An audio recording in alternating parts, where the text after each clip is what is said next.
haddaan u gudagalno xafladda waxaynu ku furi doonaa waxa lagu furto waxa ugu khayr badan aayadaha quraanka kariimka uu inoo akhriyo Sheekh Maxamed Samaale. واعتصموا بحبل الله جميعا ولا تفرقوا واذكروا نعمة الله عليكم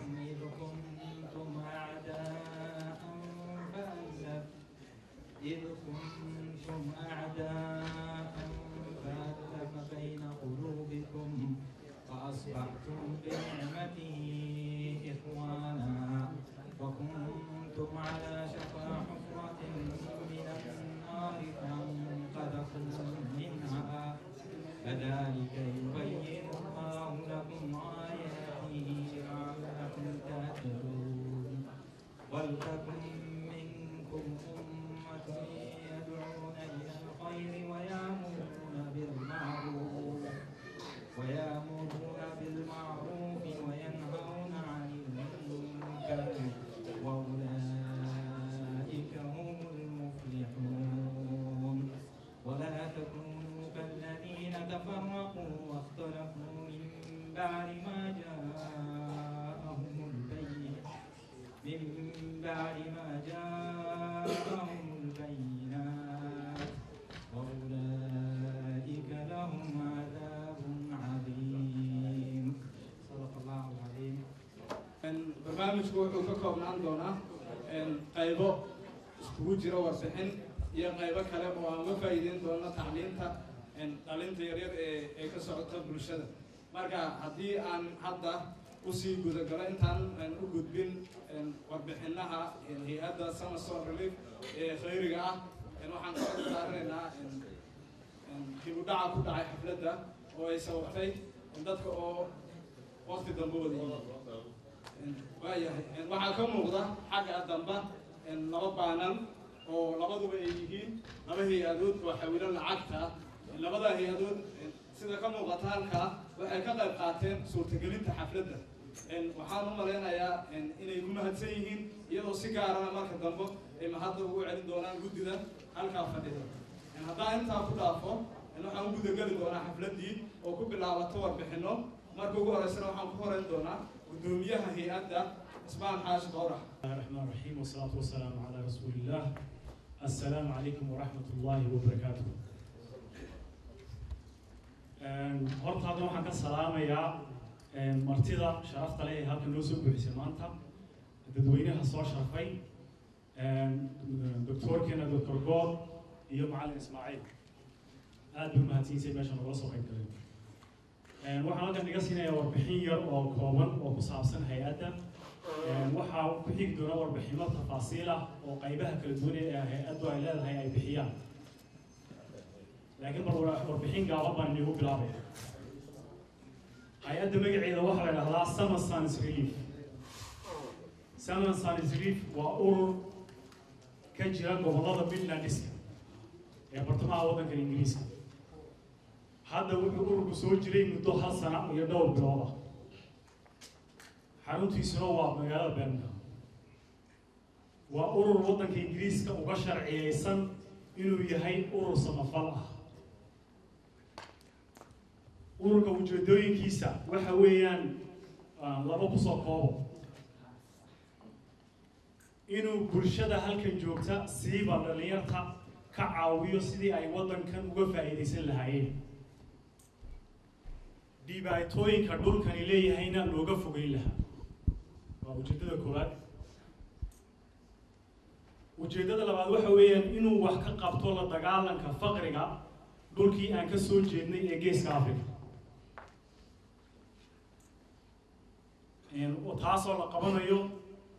in lala dadaalo in la hirgeliyo mashaariic dad badani ka faa'iideystaan inaan hirgelino waa sida lagula dagaalamayo faqriga. in lagu dadaalo mashaariic dib u dejina oo dadka ay abaaro waxyeeleeyeen in la taakuleeyo. in la taakuleeyo dadka dadaalaya ee wax qabsanaya ee deegaankoodii weli jooga si ayna kuwayna u qaxootiyoobin. marka waa labada ujeedo ayaa ugu weyn ta gudaha waddanka Ingiriiska iyo tii waddankii geeska Afrika. dadkan ururka haddana yaa ka shaqeeyaan in yar gali ururka waxa ka shaqeeya dhalinyar iyagu ismaamulay waxa ka shaqeeya haweenkeennii waxa ka shaqeeya odayadeennii waa urur bulshadu dhinac walba ay u dhan tahay wayna u kala hadhin weeyaan shaqaalaha ururkana dhammaantood hadda waxay ku shaqeeyaan iskaa wax u qabso qof wax la siiyana ma jiro qof meel kale wax ka helaana ma jiro waa dad maaragtay iyagu isa soo amray iyo ku dadaalay oo ku shaqeeya maaragtay iskaa wax u qabso iskaa wax u qabso waa waxyaabaha dadkeenu caanka ku yahay gudihii dhulkiina waa laga wadaa halkana waan ka wadaynaa oo iskaa wax u qabso labada dhinac weyna ka socoto haddana waxaan niyar geli doonaa waxqabadka ururka intii uu jiray ayaan niyar bilaabay in wuxuu ka shaqeeyay ururkani in la xoojiyo isku xidhka iyo isbarashada dadkeenna taasoo kulamada la yeeshay odayada haweenka iyo dhalinyarta si dadka loo xoojiyo oo la isku baro oo maaragtay xidhiidhka loo fiicneeyo ururku wuxuu qabanayay intaa kulan laba toddobaadla ah oo guddiga fulinta iyo kulan bilo ah oo guddiga guud ee maamulka ururka ururku wuxuu wax ka qabtay in la booqdo oo la dhiirigeliyo dadkeena ku nool gobollada kale ee waddanka ingiriiska si iyaguna isku urursadaan oo isku taageersadaan oo lasoo dhiirigeliyo dadka dhinac meel walba ay joogaan oo is urursadaan oo iyaguna ay wax qabsadaan ururku wuxuu qabtay kulankan oo kale ah oo marka hore la qabtay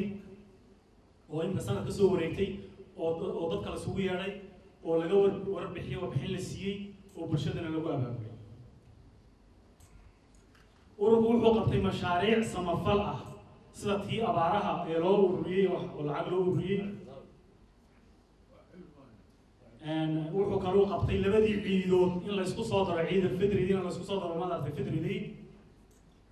ciidii kalena maaragtay la soo ururiyo waxa lii qofkii wan qalayay inta laga soo ururiyaa ilaa dadkiina ajaanibka ah ee Baaristaanta laga soo ururiyey dabeedna loo diray dhakhtarkii Boram 20 neef wuxuu kaloo sameeyay ururku inuu dadka aad u taagta daran ee waddankeennii joogay ee saboolka oo u qaybiyey lacago bishiina soo dhaaftay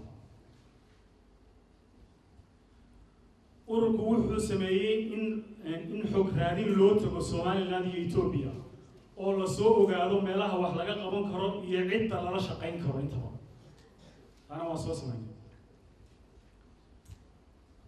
waxaan kaloo aan sameynay in lagu guuleysto barnaamijkii qaaraanka ee danta guud ee dadka isku wada xidhayay oo bulshadeena halka degan loogu talagalay taasi oo dadkii hadda gaarsiinay 80% wixii kalena aan gaari doono hadda waxaan adan inay gaar hadda ururka xabuu socda ururku wuxuu u socdaa hadda inuu noqdo hay'ad samafal oo Samasanis Relief la yiraahdo waxaan sameynay si arrinta u hirgasho inaan sameyno account cusub oo gooniya oo arrimaha samafalka loogu talagalay taasi waxa ka baxsan account-kii qaaraankiina kaasi kuma jiro account cusub baan wadnaa waxaan sameynay inaan sameyno guddiyo cusub oo hawshan culus wax ka qabta oo ka qayb gala guddiyadu iyaga ay siin doona maaragtay mid walba guddigu halka uu soo taagi doona wuxuu qabanayo isaga ay siin doona macluumaadkiisa iyo wuxuu qaban doono information-ka laakiin anoo nii dulmarayaa in guddiyadu ay jiraan oo si hawsha bulshadu ay uga wada qayb gasho oo dadku uga wada qayb galaan oo loo wada shaqeeyo oo rag iyo dumar iyo gabdho laga wada shaqeeyo ayaa guddiyada u sameynay oo hawshan u ballaarto wax qabadkuna u bato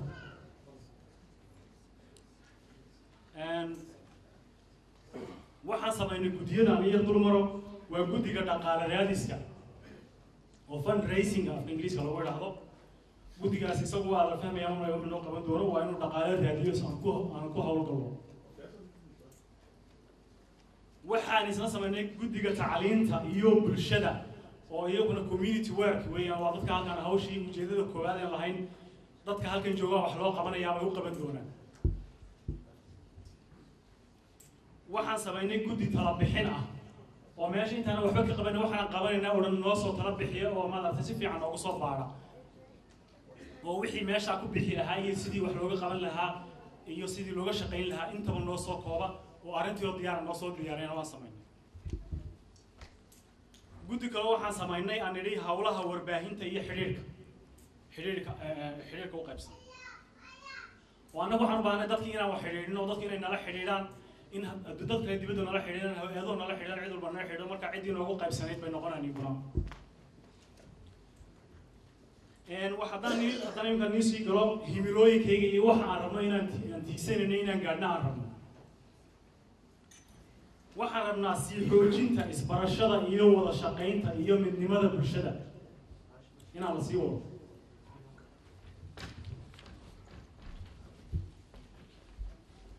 waxaan rabnaa inaan daraasad ku samayno mashaariic waxtar u leh bulshaweynta halkan iyo geeska Afrika labadaba waxaan rabnaa in sidii loo xoojin lahaa wax loola qaban lahaa in loo taageeri lahaa bulshada UK joogta siiba dhalinyarta ay uga faa'iideysan lahaayeen fursadaha jira waddankan waan rabtaa waxaan rabnaa inaan xidhiidho aan badino iyo sahamino lala yeesho aqoon-yahanada culimada ururada hay-adaha iyo oo ku nool dadka UK iyo geeska Afrika intaba waxaan rabnaa in door muhiim ah laga qaato sidii dadkeena geeska Afrika ku nooli ay uga tabaabulaysan lahaayeen abaaraha soo badanaya ee loo horumarin lahaa aqoontoodana intaasina waa himilooyinka iyaga iyo ujeedooyinkayga halkaan u socdo intaas igaga horta informationkii intay maaragtay aan soo gaabinay waa dulmar bay iga ahayd kooxa kaloo iga dambeeyaan way weydiisiin doonaa informationka macluumaadka waxaan halkan uga mahadnaqayaa dadka dhalinyarta ee ururkan Summersource Relief ka shaqeeya hariga habeen waxaan u mahadnaqayaa haweenkeena had iyo jeer saan u garab taagan ee nala shaqeynaya waad mahadsantihiin baa leh waxaan halkan uga mahadnaqayaa odayadeena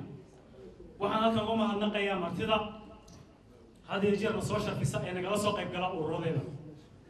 iyo kulanadayada intaana waan kaga bixi doonaa wassalaamu calaykum waraxmatullaahi wabarakaatu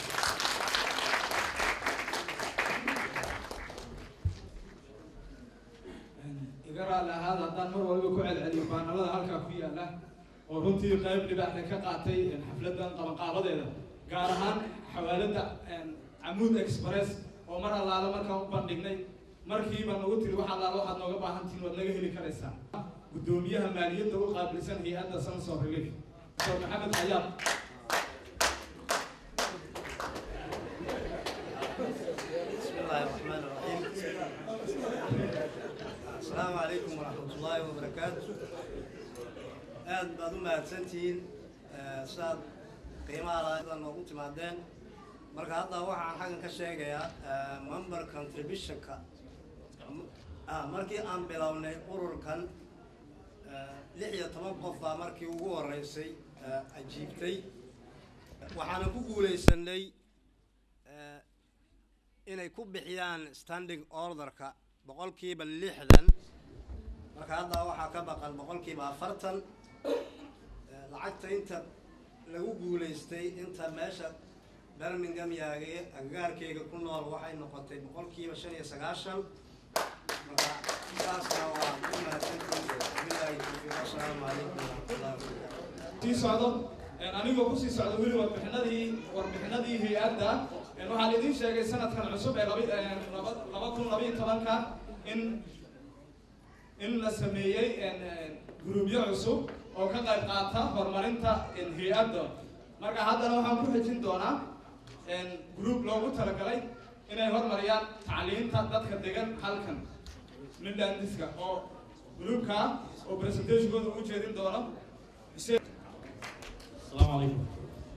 وحيد waxaan ka codsanayaa qoleynka meediyaha inay dhalinyarada aan luqadda Soomaaliga fahmayn أي صاران سأي فهمان أو يؤخرستان هالكاس. بسم الله الرحمن الرحيم. قضب كان كهذا يهدي له هيدا وحوي وحبرشدنا وحوي وحيابها ومهم سن وحبدلي كري وحوي وحيابها إنه أرن كرنو هذا ويكم مقنته هاي ودن كني أمام يلا بدن أو كميدا الدنيا صدحان مركا وحن كذا كبلا بدونا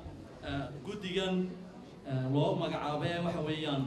وحبرشده iyo waxyaabaha uu higsanayo ama aimka ugu horeeya ee aanu doonayno inaan wax ka qabanno ka koowaad waxa weeyaan in dadkeena yar iyo weyn kor loo qaado ama la tayeeyo aqoonta tacliineed diineed xirfadeed iyo dhaqameed taasi waxay keenaysaa marka sidaa la yidhaahdo kor qaaditaanka waxaa ka mid ah waxyaabahan lagu magacaabo syllabuska amaba habaya manaahijta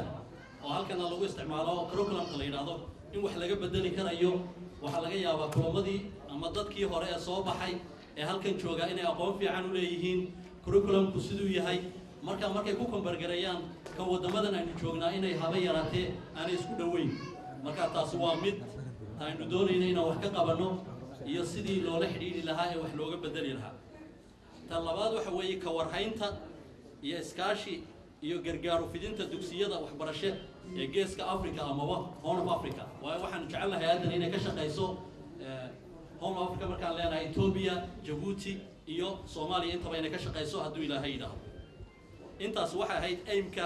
ama waxyaabaha himilada ah ee aanu higsanayno waxyaabaha kale ujeedooyinka hadda aanu leenahay ama objectiveska waxa ka mid ah kor u qaadida tacliinta iyo tarbiyada dhalinyarada oo ay u baahan yihiin tuitions iyo si gaar ah in loo caawiyo talabaad aan ku darayna waxa weeyaan kor u qaadida diinta iyo dhaqanka dadku had iyo jeer waxyaabaha labadaas waxaad u malaysaa inay gaabis ka yihiin marka sidii loogu qancin lahaa ee looga dhaadhicin lahaa wanaagga dhaqanka iyo aqoonta diintooda ay u yeeshaan waayo dad badan oo halkan jooga hadda iskuulada qaarkood waxa qasab ku ah waxaan yiraahdaan religion education ama RE da la yiraahdo macallimiinta dhigtaana had iyo jeer waa macallimiin aad ugu takhasusay diimaha waxa dareemaysaa marka dhalinyarada dalkeena ka soo jeeda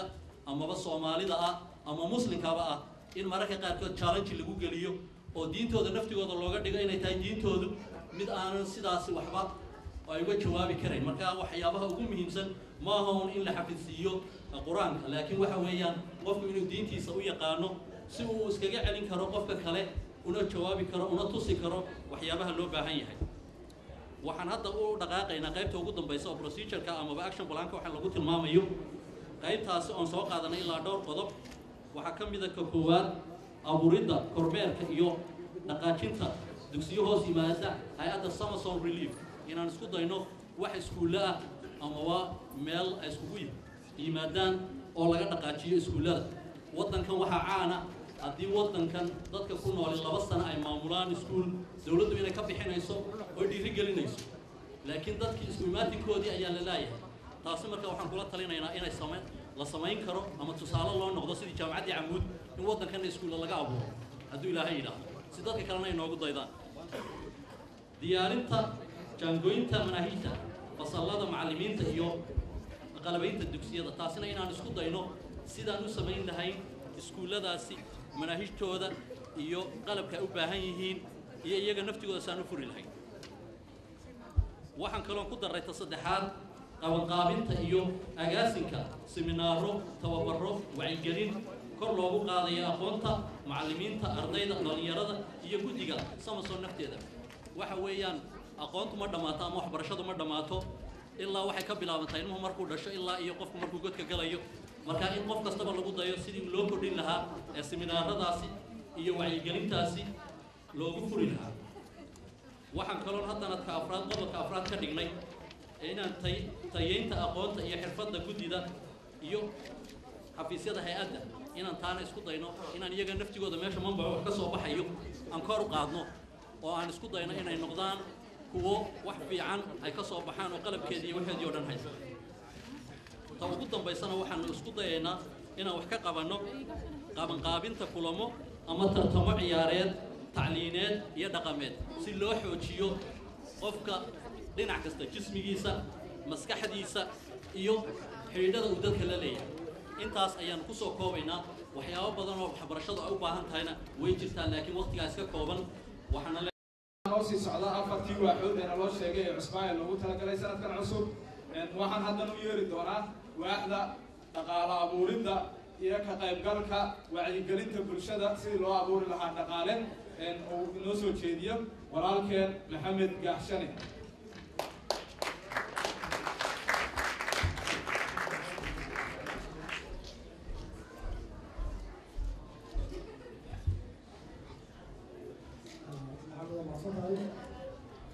بسم الله الرحمن الرحيم الحمد لله رب العالمين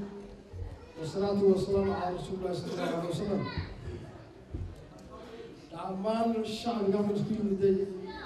رجل ضربة حلو سلام يا صلاة إسلامك السلام عليكم ورحمة الله وبركاته أنا أقول الله يمجع جدك لبحي دقال رادشك يعرفها بالشدة أورك سامسون waxaan rabaa xagaa inaan idin tilmaamo himilooyinka ay leeyihiin guddigaasi himilooyinkaas ay ugu waaweyn yihiin abasoo kala baxaa laba himilo aan ola karno himilada fog ee muddada fog qaadanaysa iyo himilada dhow ta fog haddaan horaa iga tilmaamo waa mid khusaysa bulshada degan West Midland iyo dhulka ka dhimid oo kala ah waddanka Djibouti, Ethiopia iyo mataqaanaa iyo Soomaaliya ama Somaliland oo sidaasay inaan ka fulino arrimaha xeelada bulshada korqaadka bulshada iyo dhaqaale abuurkooda wacyigelinta laakiin arrimahaas maadaama ay fog yihiin xogaa dib baan u riixay hadda kama hadlayno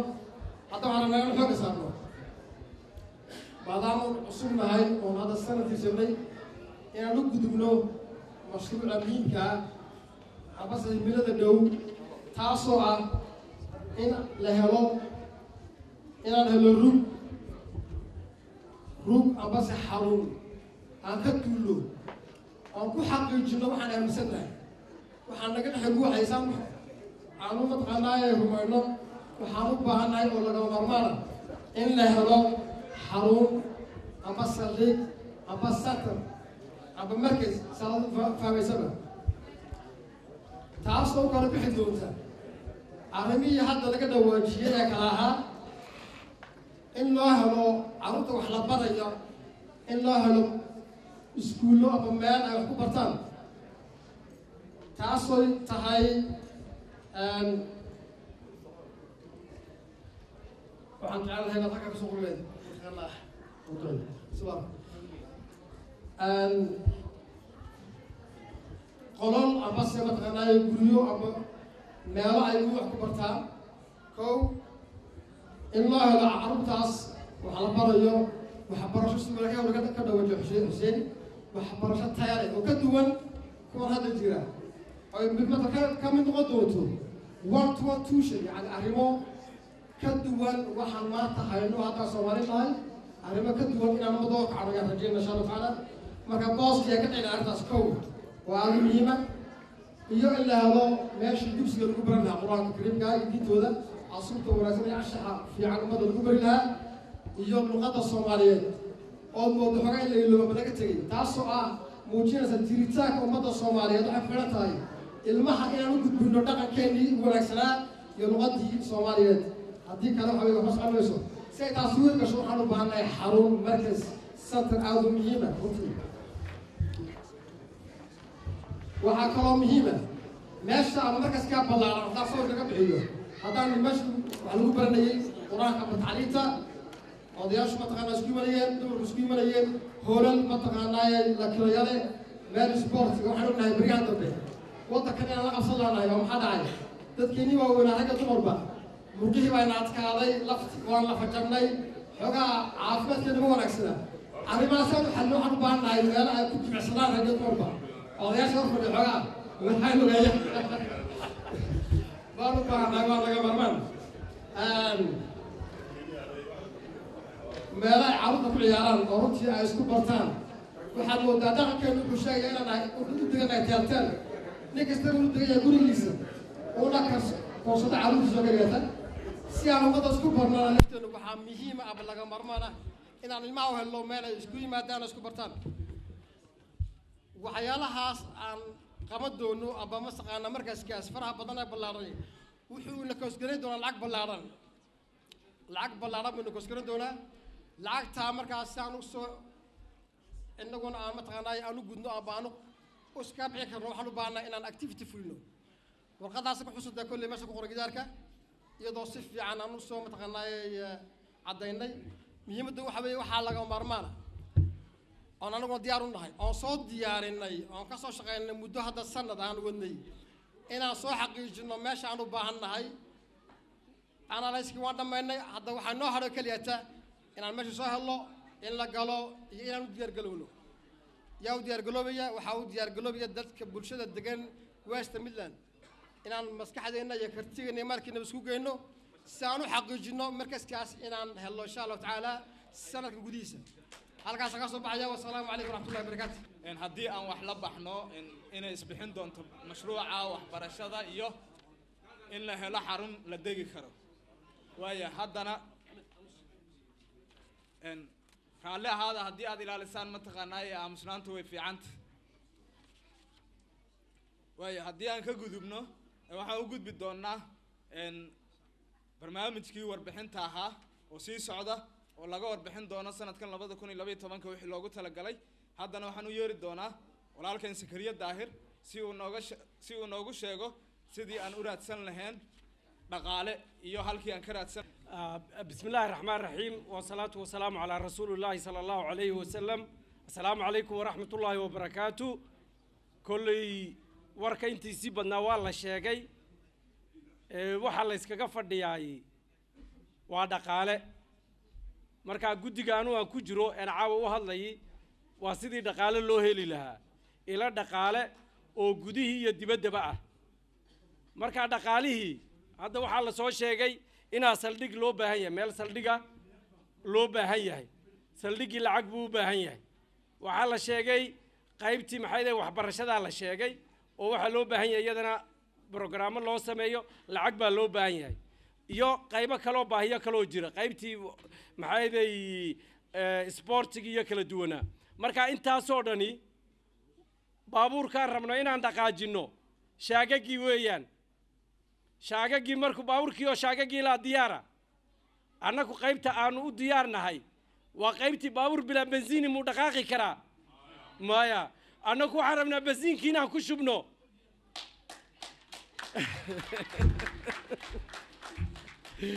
قيمتي دقالي وبنزين كي أوكي باور كي شاكي سي تانجي بنزين كنا وبوحا باور فاروقي مسعون كرا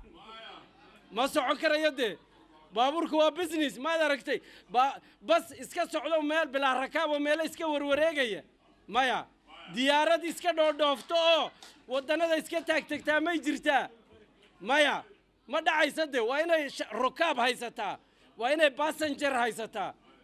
marka diyaar ma u tiini ninka laga bilaabaya laano marka la bilaabayo marka wax la bilaabayo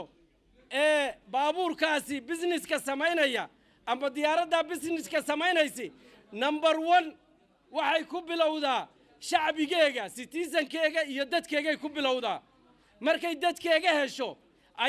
ayay sii ballaarsataa tirada dad shisheeyana ha ku darsatiin marka diyaar mawtiin inaad ininku rakaabki u horeeyo tihiin diyaar mawtiin dumarka la hadlayo wali raggu lacag ma bixiyaan oo kaadi dumarkan la hadlaynaa dumarku diyaar ma u yahay inuu rakaab noqdo oo lacagta la dhiibo bilaa haddii kala baabuurku wuu banjaraya ma dhaqaaqayo baabuur bilaa rakaabo socda ha nagu ceebaynina benziin bay lacag inaga gashay shaagagii baan cusboonaysiinay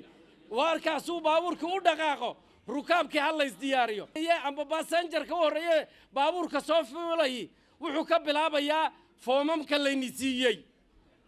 foomam 2 bawda 3 bawda 4 bawda waa laynagu soo wareegaya waa laynaga ururinaya li'annahu waan ognahay dhibaatooyinka waddankii ka jira waan dareensannahay dhibaatooyinka ka jira maxay ahayd dhulka waan dareensannahay mar kasta dhaqaalay ku wareegaysaa dhaqaalihii waxaa la rabaa foomkaasi maxay ahayd fundraisingka ah inuu qofba wuxuu awoodi karo 2 pound 3 pound 4 pound 5 pound wuxuu awoodi karo bishii inuu saxeexo uu kaga qayb qaato haddii kale baabuurku uu banjarayaa la socda baabuur marka inta la helo accountkaasi haddii biri ay arrin emergency soo baxdo waxaan samaynaynaa in marka wax extra lagu dul dari karo laakiin haddii la waayo dadkii ay arrintan qusaysay oo 5 faran haysan amba 1 pound ay accountka ugu jirin waa ceeb kala ka dhacaysa arrin emergency soo baxaysa wayna jirtaa hadda abaarihii baa jira waxaa jira maxay ahayd dhakhtarkii dhimirka boorama jira waxaasoo dhan hawlaha yaala hawlahaasaan uga qayb qaadano waxa loo baahan yahay dhaqaalihiina la diyaariyo marka foomamkaas ha lagu dadaalo cid kaste siday uga qayb qaadan lahayd waa la soo wareegayaa qalimaan baa la soo wareejinayaa waa la ururinayaa qofkaan hadda u diyaar ahayna waxaan ka rabnaa intuu ka soo fikiro inuu ka qayb qaato ma qusaysa Birmingham ku dhahatay ee waxay qusaysaa cid kaste oo maanta halka noogu timiday iyakuna inay foomamka ka sii qaataan oo walaalihii kale u sii gudbiyaan sanadkiina mar inaan warbixin ka bixinno nidhaahno maxaa dadkii ka soo ururay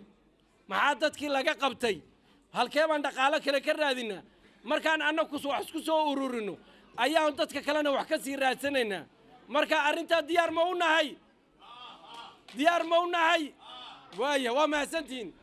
warbixinta oo ku hadhan gruubka warbaahinta ama gaarsiinta warbixinada meel waliba oo uu noo soo jeedin doono walaalkeen Cabdalla Guuleed ku soo dhawow baan leenahay bismillahir rahmanir rahiim salaatu wassalaam ala sayyidina Muhammad wa ala alihi wa sahbihi wa sallam marka ugu horeyso waxaan u mahadnaqayaa dhammaan martida soo sharaftay oo noogu timid halkan aad iyo aad ayaad u mahadsantihiin anagoo ka hadlaya magaca guddiga media iyo public relationska waxaan soo bandhigi doonaa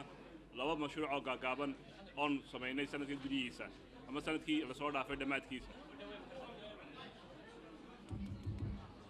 wala maqlayaa imika okay labada mashruuc ee samaynay waxay ahayd mid aan samaynay loogu talagalay ururka oo uu noqonaysa astaan meel kasta markaa ururka laga aqoonsan karo kadhinaca inaga yaala waa website-kii loogu talagalay ururka oo hadda online oo la sameeyay waxaa kasii horeeyay taas inaan looga u sameynay ururka astaan u noqonaysa oo halkaa iyaduna ka muuqata website-ka markaad eegto haddii aan ka yar faalloodo loogada lafteeda dhowr astaamood ayaa halkaa ka muuqda waxaa ka mid ah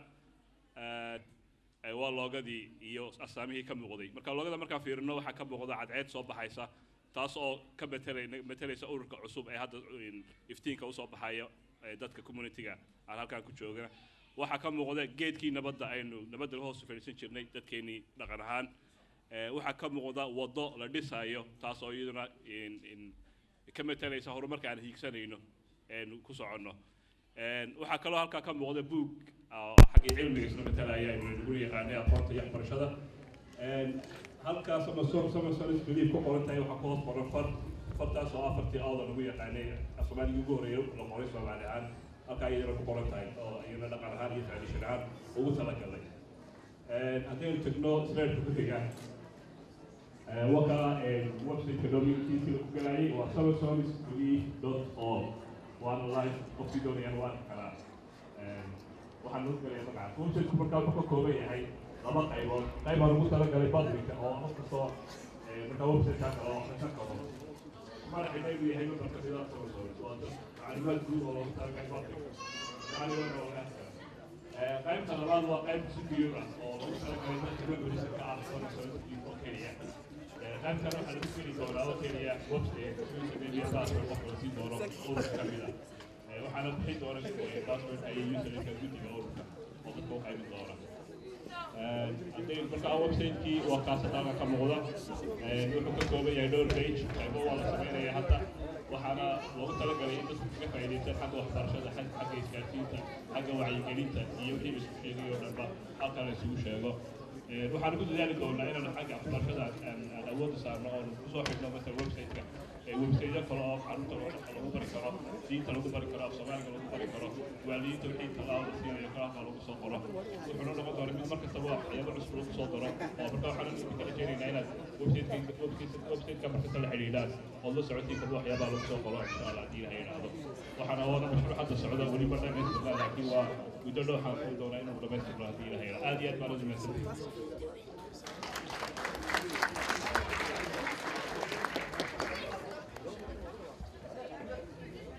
aad iyo aad buu u mahadsan yahay cabdal guuleed walaalkeen oo inoo sameeyey marka website-ka wax waliba laga xigan karo cilmi iyo maxaan ku rahdaa iyo diin iyo wax waliba laga heli karo